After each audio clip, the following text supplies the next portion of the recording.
Yo quiero compartirles una reflexión que está... No me gusta dar los títulos, siempre los ponemos, pero para dejarles la incertidumbre se los voy a decir. Este mensaje se titula Cuando la tierra gobierna el cielo, y me baso en las palabras de Jesús en Mateo capítulo 16, versículo 15 al 19, y dice este relato, dice: Jesús preguntó a sus discípulos: ¿y ustedes quién dicen que soy? Simón Pedro le contestó: tú eres el Mesías, el Hijo del Dios viviente. Y Jesús respondió: bendito eres, Simón, hijo de Juan, porque mi Padre que está en el cielo te lo ha revelado. No lo aprendiste de ningún ser humano. Ahora te digo que tú eres Pedro, que significa roca. Y sobre esta roca edificaré mi iglesia, y el poder de la muerte no la conquistará. Y te daré las llaves del reino del cielo. Todo lo que prohíbas en la tierra será prohibido en el cielo, y todo lo que permitas en la tierra será permitido en el cielo. A veces pensamos que el cielo siempre es el que actúa y la tierra solamente espera, como que tenemos esa imagen. Sin embargo, Jesús enseñó algo completamente revelador para nosotros, que hay momentos en los que la tierra, cuando está alineada con Dios, mueve el cielo. Y quiero mencionar dos aspectos claves que habla acá, que Jesús habla con una profundidad acerca de la autoridad que Jesús confió a su iglesia, nos confió a nosotros como una comunidad viva, que son dos cosas las que mencionó Jesús: las llaves del reino de los cielos y también el poder de atar y desatar. Así que quiero empezar con las llaves del reino de los cielos. Esto es lo que Jesús dice en el versículo 19. No lo busque, no busque los relatos después, siempre mandamos el bosquejo para que lo pueda leer, lo pueda analizar, estudiar en sus casas, pero yo simplemente lo que menciono es para tener una guía. Jesús habló de las llaves del reino de los cielos, y esto es una imagen muy conocida para los judíos. No olvidemos, los apóstoles, los discípulos luego apóstoles, eran judíos, y utilizó una referencia, hablando de las llaves, una referencia que para ellos era común, era usual, era religiosa en ese entonces, que menciona el profeta Isaías en el capítulo 22, versículo 22, que habla de la llave de David. Y ese relato, que ellos lo conocían porque es algo que se enseñaba en las sinagogas, se enseñaba en el templo, simbolizaba la autoridad que tenía Dios, que tenía el Creador, para abrir y cerrar, para permitir el acceso o impedirlo. Es algo que ellos conocían, era un lenguaje para ellos muy normal, muy cultural para ellos. Y Jesús luego habla de eso. Habla en Apocalipsis 3:7, cuando dice: esto dice el santo, el verdadero, y justamente vuelve a hacer referencia al que tiene la llave de David, y menciona el que abre y nadie puede cerrar, y el que cierra y nadie puede abrir.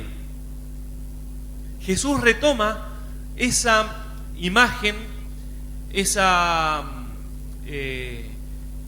sentido figurado que le mencionó a Pedro 65 años después, ¿sí? Que es desde que Jesús dijo eso en ese tiempo, antes, ya culminando su ministerio, y a lo que dijo, a lo que escribió Juan en Apocalipsis. Pasaron 65 años. Jesús retoma esta figura dejando en claro que Él es el que tiene la autoridad, ¿sí? Y que Él lo único que hizo es delegar esa autoridad bajo su propósito y voluntad a la iglesia. Ahí hablando Jesús como aquel que es el dueño de esa llave. Sin embargo, es muy interesante que a veces se malinterpreta este relato, estas palabras de Jesús, como que esa es una autoridad que el Señor dio a la iglesia. Sí, le prestó a la iglesia, pero no deja de ser Él el que tiene el poder absoluto. El Señor consolida esa figura de aquel que tiene verdaderamente la llave.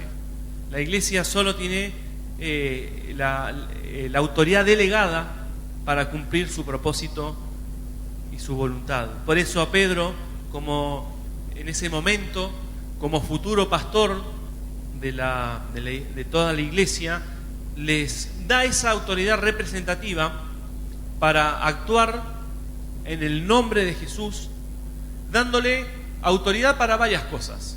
Esa llave, ¿sí?, que le está delegando, ¿sí?, tiene autoridad para varias cosas que voy a ir nombrando una por una. Invitar a entrar y formar parte del reino de Dios. Esto es cuando Jesús habla en Mateo 28, versículos 18 al 20, que dice: se me ha dado toda autoridad en el cielo y en la tierra. Dice: vayan y hagan discípulos en todas las naciones, bautizándolos en el nombre del Padre y del Hijo y del Espíritu Santo. Enséñenle a los nuevos discípulos a obedecer todos mis mandatos, y tengan por seguro esto, que estoy con ustedes siempre hasta el fin de los tiempos.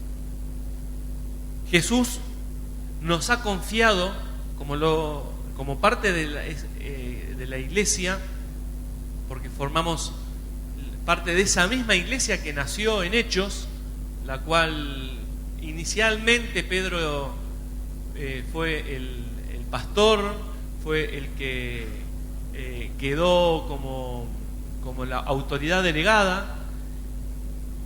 Se le confió la autoridad de anunciar quién puede entrar en el reino de Dios, y que la puerta de entrada es Jesucristo. Esto implica proclamar el Evangelio, con su respaldo el perdón a quien lo cree y se arrepiente, y también advertir de la condena a quien lo rechaza. ¿Sí? ¿Recuerdan cuando Jesús habla con Nicodemo, que habla del que cree, pero también del que no cree, aquel que decide no creer? Advierte de la condena a quien lo rechaza. No está dando el poder de decisión para decidir quién entra y quién no entra, sino para confirmar en la tierra lo que el cielo ya estableció. Esta autoridad que recibió, por eso digo, a veces se malinterpreta esto como que ha delegado un poder. En realidad, lo que se ha hecho en los cielos nos ha dado la autoridad de anunciarlo. Lo que Jesús ha hecho, lo que Jesús ya ha comprado con su sangre, nosotros tenemos la autoridad de anunciarlo. Tenemos aún la obligación como discípulos de cumplir este mandato. No es poder para decidir, sino es para confirmar lo que se ha decidido en los cielos, en la tierra.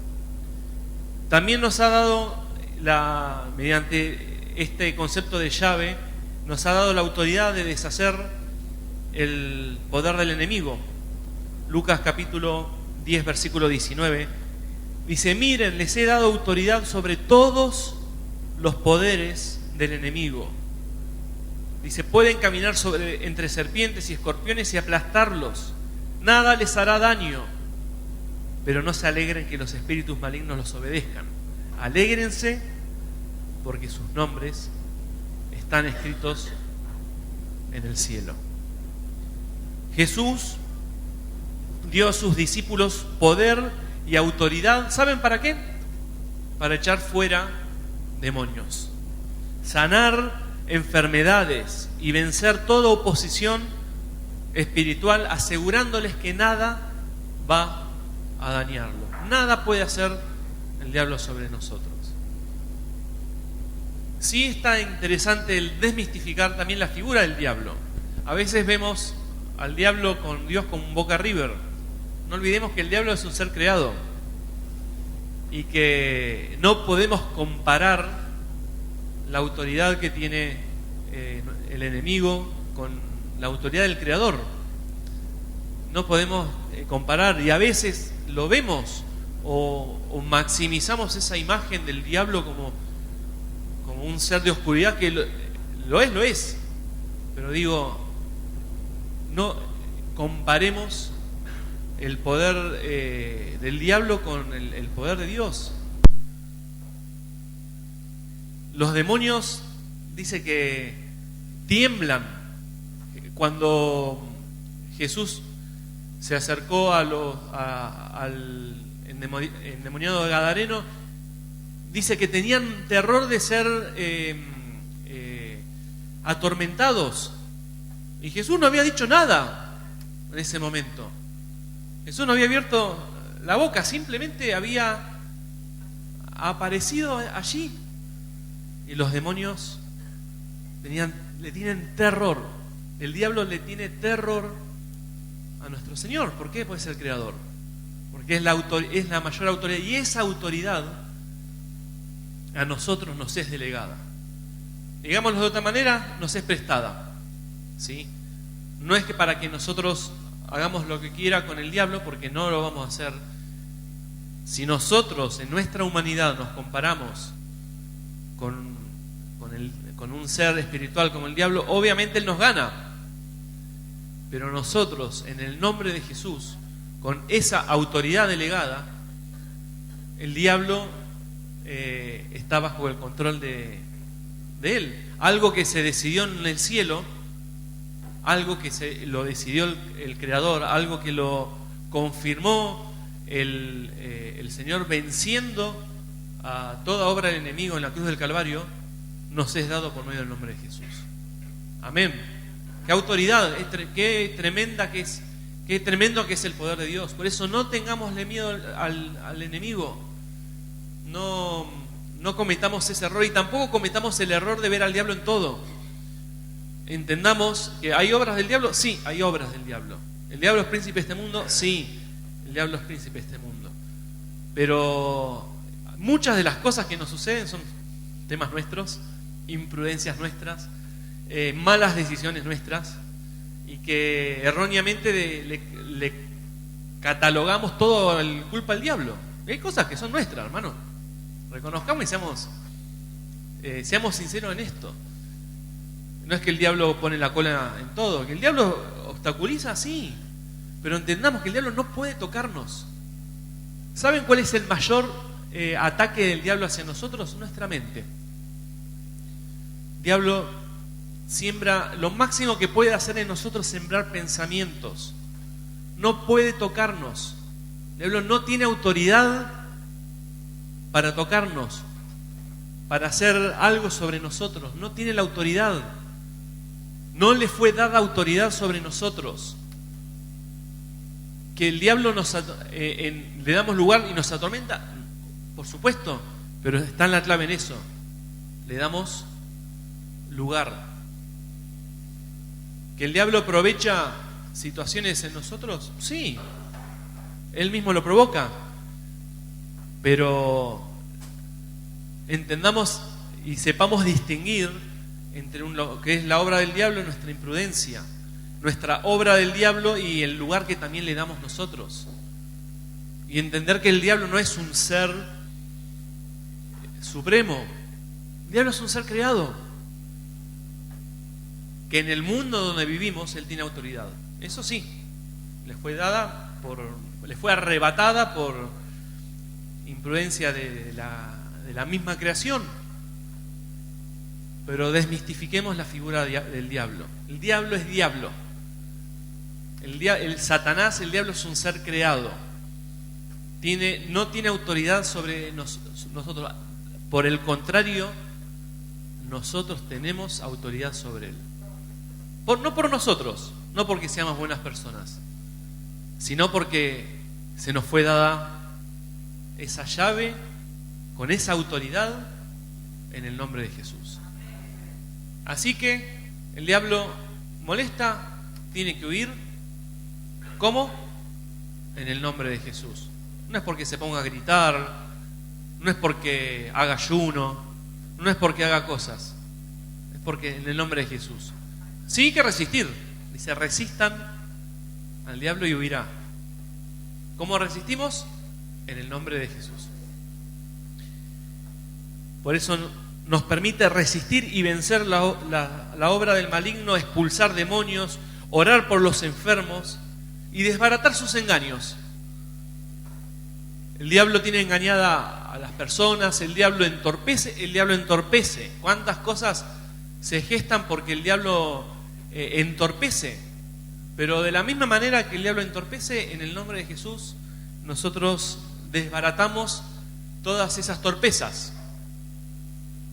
Así, pero como digamos toda la verdad, no le dé lugar al diablo. Porque a veces decimos, sí, el diablo metió la cola. Sí, se metió la cola porque le diste lugar. El diablo no se mete en donde no le corresponde. Por eso es una autoridad real, pero siempre ejercida en el nombre de Jesús y bajo su voluntad. Y también nos dio autoridad para ratificar la obra del Espíritu Santo. En un relato que Jesús habló en Juan capítulo 20, versículo 22, Jesús dice que sopló sobre sus discípulos y les dijo, reciban al Espíritu Santo. Y dijo unas palabras muy interesantes. Si ustedes perdonan los pecados de alguien, esos pecados son perdonados. Si ustedes no los perdonan, esos pecados no son perdonados. Pero es un relato que necesitamos entender algo que se ha dicho antes.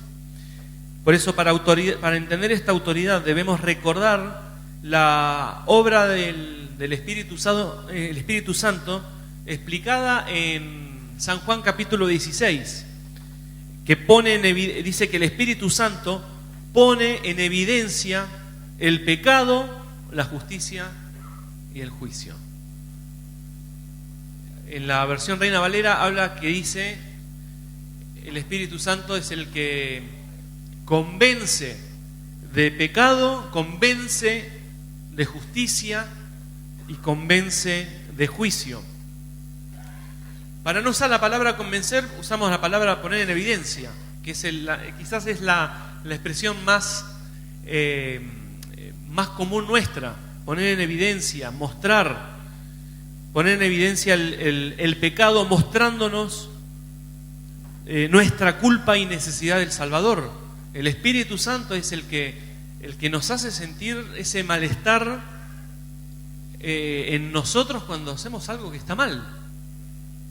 Cuando te sentís triste por hacer lo malo, es el Espíritu Santo, no es una tristeza que tenés que ir a un psicólogo para que te la saque. Dejá de pecar y vas a ver cómo se te va la tristeza. Porque Él es el que nos acerca a Jesús por medio de poniendo en evidencia nuestro error. Dice que Él nos pone en evidencia la justicia, nos convence en justicia. ¿Cómo lo hace? Revelando que solo Cristo salva. Él es el único justo, ¿sí? Él es el único que nos puede justificar. No hay manera, no hay otra forma de obtener salvación si no es por medio de Jesús. No es por hacer lo bueno, no es por venir a la iglesia, sino es ¿por qué? Por creer en Jesús. Porque Él solo nos puede salvar. Y también dice que pone en evidencia el juicio, o nos convence de juicio, es haciéndonos ver que el juicio de Dios sobre el pecado y sobre el que peca es real. Que el mal ya fue condenado y quien no es salvo vive bajo esa condena. Ya el juicio sobre el pecado fue hecho, ya está. El pecado nos lleva a la perdición. Y aquel que sigue el pecado, sigue el juicio. Perseveramos en el pecado, perseveramos en el juicio. ¿Seremos juzgados? Sí. Somos juzgados, seremos juzgados por por el mal que hacemos. El Espíritu Santo nos recuerda esta verdad. Por eso, cuando habla de perdonar y no perdonar, no está hablando de decidir el destino eterno de alguien o de una persona o de otra. Acá lo que está haciendo es afirmar con la obra del Espíritu Santo el perdón a aquellos que se arrepienten y creen, y la condena a aquellos que lo rechazan. No está dando autoridad para esto, como dijimos. Él nos delega.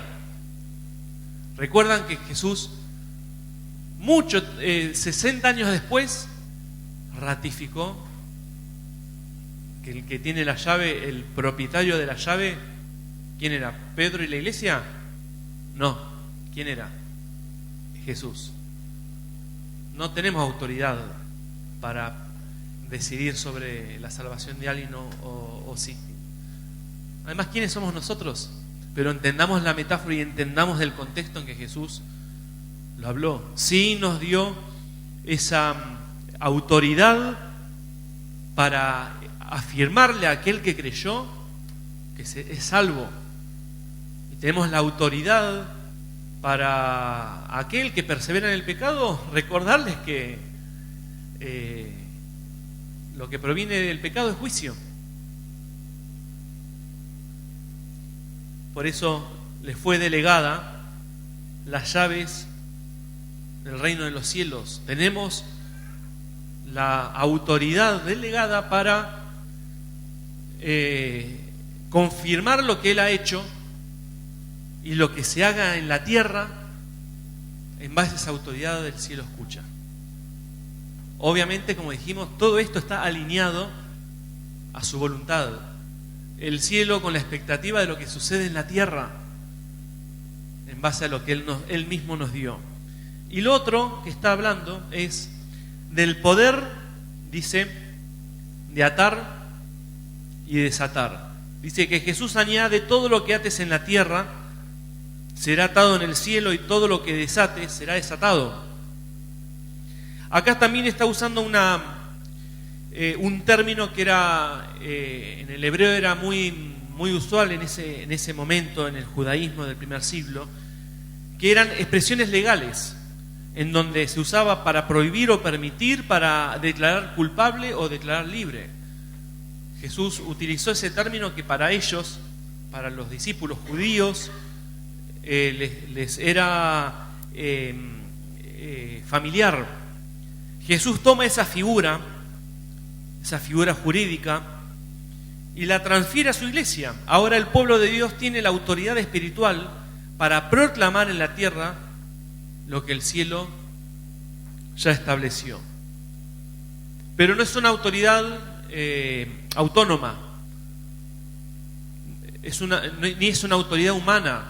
No es que nosotros hay algo que podemos hacer y que es algo que nos fue, como dijimos, nos fue delegado, y Jesús ratificó que la autoridad suprema es Él. Por eso digo, es muy interesante entender esto, entender el concepto de delegación, de que nosotros no podemos hacer nada sin que el Señor lo autorice, lo apruebe. No podemos hacer nada corrido de su voluntad. Y su voluntad la tenemos escrita.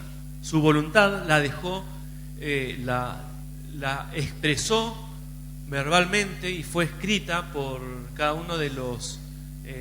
están escritas en los evangelios. Por eso la importancia de que queremos entender la voluntad de Dios, leamos sus palabras para entender qué es lo que Él qué es lo que forma parte de su propósito y qué no. No es cuestión de improvisación. La improvisación nos lleva a la frustración, porque no vemos lo que esperamos y creemos que no funciona. Y no es que no funciona, es que Él no actúa contra su propósito y contra su voluntad. Dice Santiago, todo lo que pidamos conforme a su voluntad, Él lo oye. Antes de pedir, conocer la voluntad de Dios. O antes, mejor dicho, antes de juzgar que Dios no responde, conocer su voluntad. Y para conocer su voluntad, estudia la vida de Jesús. Conocer sus palabras. Por eso, la iglesia no impone su voluntad, solo discierne y confirma la voluntad de Dios. Por algo el Señor nos enseñó a orar: venga tu reino. ¿Y qué dice después? Hágase tu voluntad. Nos enseñó a orar así. ¿Qué nos enseñó a decir? Señor, haz lo que vos quieras, hágase tu voluntad. No es que yo agarro y digo, voy a atar. No, yo voy a hacer lo que Él dijo que tengo que hacer. Y eso es el propósito y el concepto de autoridad que Él nos da. Por eso el principio de atar y desatar es: la tierra gobierna el cielo, no porque le mande, sino porque se alinea. Nos alineamos a su voluntad, nos alineamos a sus propósitos. Y cuando esto ocurre, el cielo respalda con poder. No somos nosotros, es Él. Es su voluntad, es lo que se decidió en los cielos. Aquellos que lo ejecuten en la tierra, sucederá. ¿Lo podemos resumir en una palabra? ¿Obediencia? ¿Le suena? A esto se refiere. Ahora quiero mencionar qué es atar, porque es muy, muy conceptual, pero vamos a lo práctico. La iglesia ata cuando denuncia el pecado con verdad y amor, corrigiendo al que ha caído. Mateo 18:15 dice: si tu hermano peca contra ti, ve a solas y muéstrale su falta. Si te escucha y confiesa su pecado, has recuperado a esa persona. La iglesia ata cuando el pecado quiere expandirse. Nosotros lo atamos confesándolo, denunciándolo, sacándolo a la luz, corrigiendo al que está errado. Por eso nosotros atamos al pecado en alguien cuando lo guiamos a que deje de hacerlo. Cuando guiamos a la persona a que deja de hacerlo. Rescatate. Así nosotros atamos, corrigiendo con amor, confrontando con mansedumbre, buscando la restauración de la otra persona. Palabras del apóstol Pablo a los Gálatas, capítulo 6, versículo 1. Si otro creyente está dominado por algún pecado, ustedes, que son espirituales, deberían ayudarlo a volver al camino recto con ternura y humildad. Y tengan mucho cuidado de no caer ustedes en la misma tentación. Ejercer disciplina si es necesario, preservando la unidad y la santidad del cuerpo, oponiéndose a la mentira y al error, defendiendo la sana doctrina. Algo que hablamos hoy más temprano, Romanos 6, 16, 17. Les ruego que se cuiden de los que causan divisiones y los que perturban la fe de los creyentes al enseñar cosas contrarias a lo que ustedes les han enseñado. Aléjense de ellos. Nosotros atamos figuradamente hablamos, atamos la mala doctrina, la falsa doctrina. Yo hoy les compartía, y es algo que nos surge, y es parte del concepto de atar. Cuide sus oídos, hermano, de lo que escucha. Porque el mayor problema lo tenemos nosotros, los que más conocemos. No, el diablo no va a venir con mentiras absolutas y con ideas locas, porque vamos a saber que es mentira. El diablo viene con sutilezas. Hoy compartíamos más temprano con los colaboradores. ¿Cómo puede ser que Jesús, que habiendo un solo camino, hay tantas denominaciones, hay tantas religiones, hay tantas verdades, y que uno escucha una y es diferente a otra, y uno escucha a la otra y es diferente? Y uno dice, ¿cuál es la verdad? Y ahí vemos la obra del diablo. El diablo engaña, nos engaña con sutilezas. Y como siempre les digo, cuestiónese todo lo que usted ha aprendido, cuestióneselo sanamente. Corrobórelo en lo que Jesús, compárese con Jesús, con las enseñanzas de Jesús. Cuide sus oídos. Y eso es parte de atar el engaño del diablo sobre nosotros como iglesia, que nos quiere alejar de la verdad. Y en definitiva, ¿sabe lo que nos sucede? Cristo es la excusa. Porque en nombre de Cristo hacemos un montón de cosas, cumplimos un montón de planes. En nombre de Cristo se cumplen sueños, proyectos. En nombre de Cristo se hicieron cruzadas donde murieron. En nombre de Cristo han matado en la hoguera ¿cuántas personas? No es muy loco esto que les digo. Por eso cuídese de los que hablan en nombre de Cristo. Y cuando hablo de esto, no estoy hablando de que se cuide de los testigos de Jehová. Estoy diciendo, cuídese usted de lo que escucha diariamente. Porque es parte de la sutileza del diablo que nos engaña y nos aleja de Cristo, nos aleja de la esencia de Cristo. Como hoy hablamos, cómo el diablo,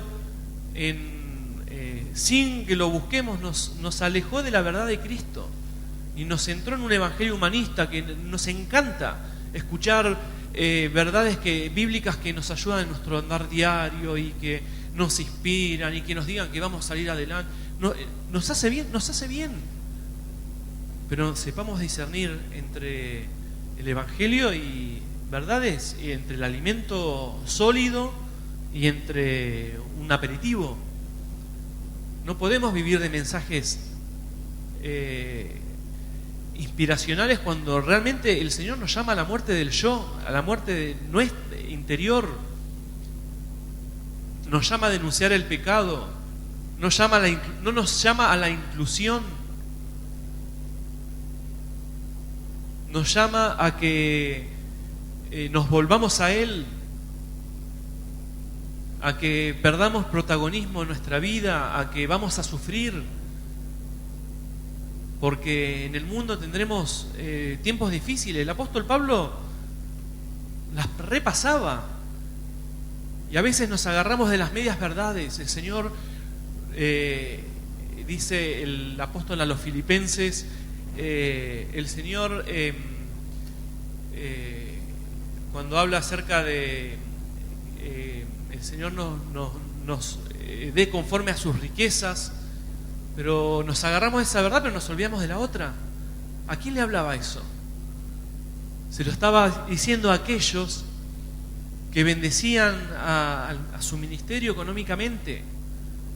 Cuando el Señor te anima, el ánimo viene antes de una exhortación. No podemos vivir de mensajes positivos, y no estoy diciendo que vivamos de amargura, una de cal y una de arena. Entendamos qué es lo que nos pide y también entendamos qué es lo que Él nos ofrece. Aquellos que obedecen lo que le piden. Por eso mi llamado no es a que creas lo que yo te digo, sino es que busques con tus propios ojos lo que está escrito, lo que Él dijo, y te agarres de esas enseñanzas. Y parte de este deber es de la incomodidad que sentimos al escuchar que te digan, cuida tus oídos. Deja de agarrate de la palabra, deja de agarrar una interpretación o el pensamiento de alguien.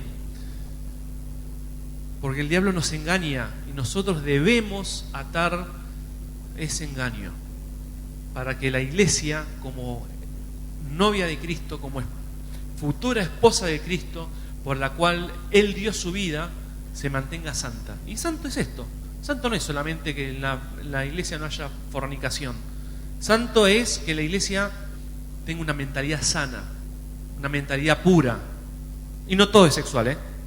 No estamos hablando solamente de lo sexual o de cosas graves. Estamos hablando de las sutilezas del diablo que nos han alejado de la verdad de Cristo. Por eso el atar significa oponerse al error, a la mentira, defendiendo la sana doctrina. Atar es poner límites al pecado, cerrar la puerta al engaño y corregir con amor para evitar mayor daño en el cuerpo de Cristo. ¿Sí? Jesús estaba hablando acerca de su iglesia. Por eso las llaves y la autoridad de atar y desatar lo estaba hablando sobre su iglesia.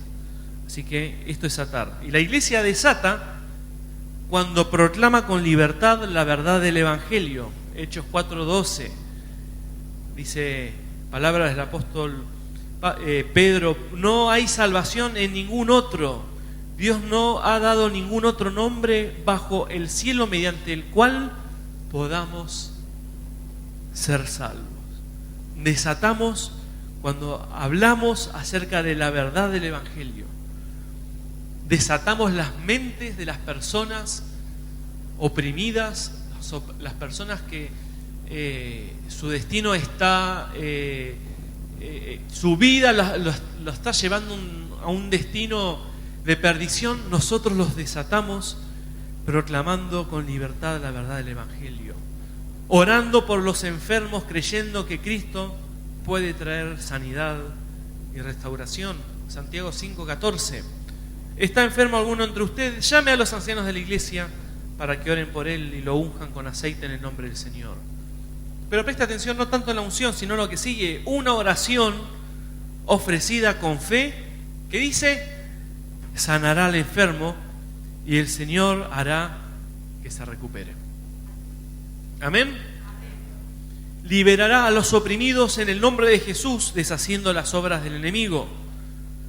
Hechos 10:38. Y ustedes saben que Dios ungió a Jesús de Nazaret con el Espíritu Santo y con poder.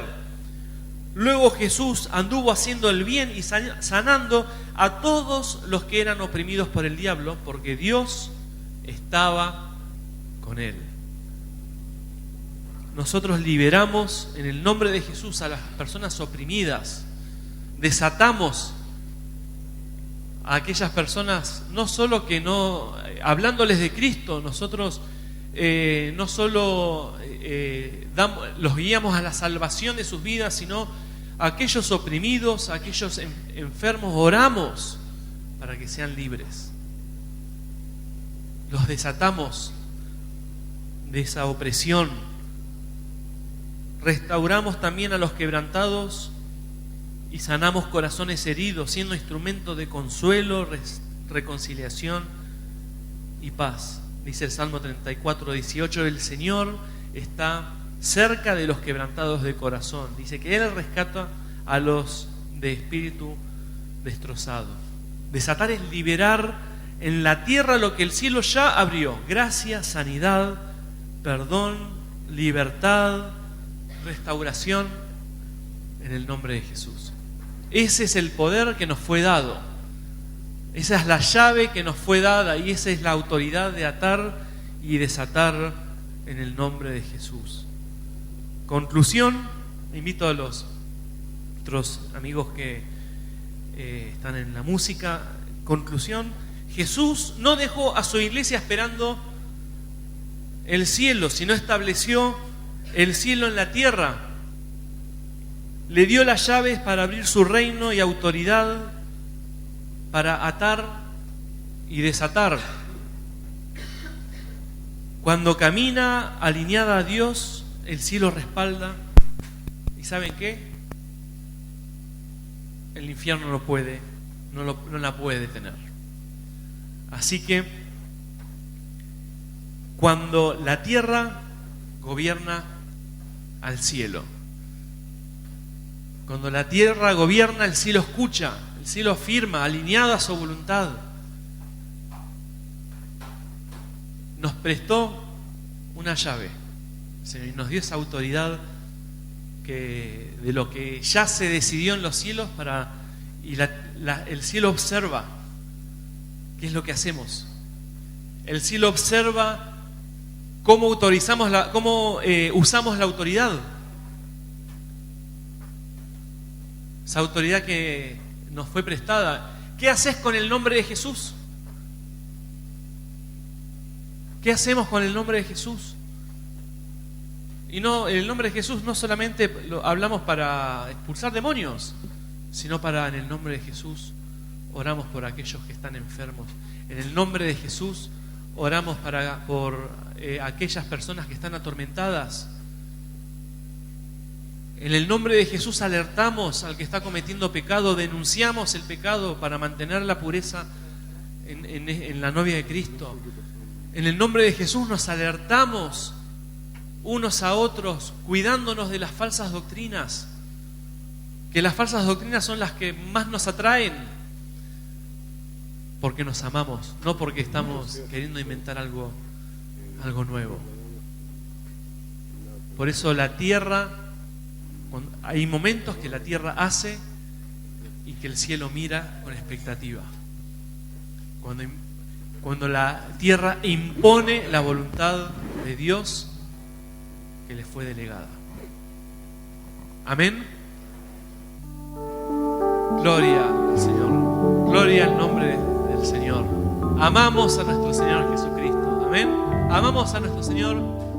Levántese, póngase de pie.